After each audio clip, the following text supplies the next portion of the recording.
ধন্যবাদ এই সকলকে আরেকটি নতুন ভিডিওতে। আজকে আমরা জানার চেষ্টা করব কিভাবে আমাদের কম্পিউটার যদি হ্যাং হয় বা কম্পিউটার স্লো হয়ে যায়, তাহলে আমরা কিভাবে আমাদের খুব সাধারণ ট্রিক্স ব্যবহার করে আমাদের কম্পিউটারটি বা আমাদের ডেস্কটপটি একটু ফাস্ট করে রাখতে পারি।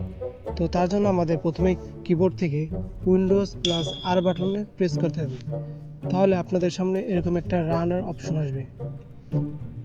এখানে দেওয়া আছে the type name of program folder document and internet resource and Windows will open it for you.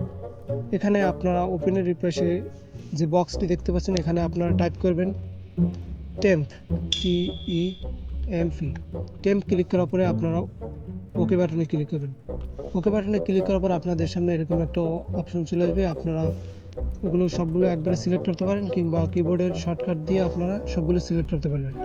তো কিবোর্ড থেকে শর্টকাটে সিলেক্ট করতে হলে আপনারা উইন্ডোজ প্লাস এ বাটনে ক্লিক করবেন, দেন আপনারা মাউসে রাইট ক্লিক করে ডিলিট করতে পারবেন, অথবা কিবোর্ডের ডিলিট বাটন প্রেস করলে আপনারা ডিলিট অপশন বা ডিলিট করতে পারবেন ফাইলগুলো। তো আমি এখান থেকে ডিলিট করে দিচ্ছি। ডিলিট করে দেওয়ার পর এই ফাইলটা ডিলিট হবে না, কারণ এটা আন্ডার শাফল মোডে আমি যেটা এডিট করছি সেটা আপনারা লাগিয়েছি, তো এটা ডিলিট হবে না। তো এটা এক পদ্ধতি। অন্যটি হচ্ছে আপনারা আবারও উইন্ডোজ প্লাস আর বাটন ক্লিক করবেন, দেন আপনারা TEMP এই লেখাটির আগে আপনারা একটা %চিহ্ন ব্যবহার করবেন, দেন আপনারা পরে আবার একটি %চিহ্ন ব্যবহার করবেন, দেন আপনারা ওকে বাটনে ক্লিক করবেন। ওকে বাটনে ক্লিক করার পর আপনারা দেখতে পাবেন অনেকগুলো ফোল্ডার, আপনারা এগুলো একবারে সিলেক্ট করতে পারেন। কন্ট্রোল প্লাস এই বাটন করে আপনারা সিলেক্ট করতে পারেন ম্যানুয়ালি। তো আমি কন্ট্রোল প্লাস ক্লিক করতেছি, দেন আমি কিবোর্ডে ডিলিট বাটন ক্লিক করতেছি। ডিলিট বাটন ক্লিক করার পর আপনারা দেখতে পাচ্ছেন আমাদের কাছে ফোল্ডার আছে সেগুলো ডিলিট হয়ে গেছে। আমি এখানে চেক বক্সে ক্লিক করছি,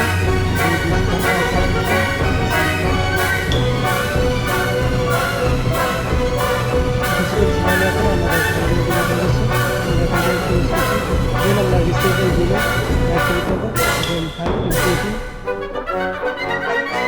দেন আমরা ডিলেট মাল্টিপল আইটেম আমি শিওর পার্মানেন্ট ডিলেট দিস আপনারা যদি পার্মানেন্টলি ডিলিট করতে চান আপনারা এস বাটনে ক্লিক করবেন। তুমি এস বাটনে ক্লিক করে দিচ্ছি, দেন আপনারা কন্টিনিউ বাটনে ক্লিক করবেন। তাহলে আশা করি আপনাদের যে কম্পিউটার ক্যাশ জমে থাকে সেগুলো ডিলিট হয়ে যাবে এবং আপনাদের কম্পিউটারে আরও স্মুথ চলবে।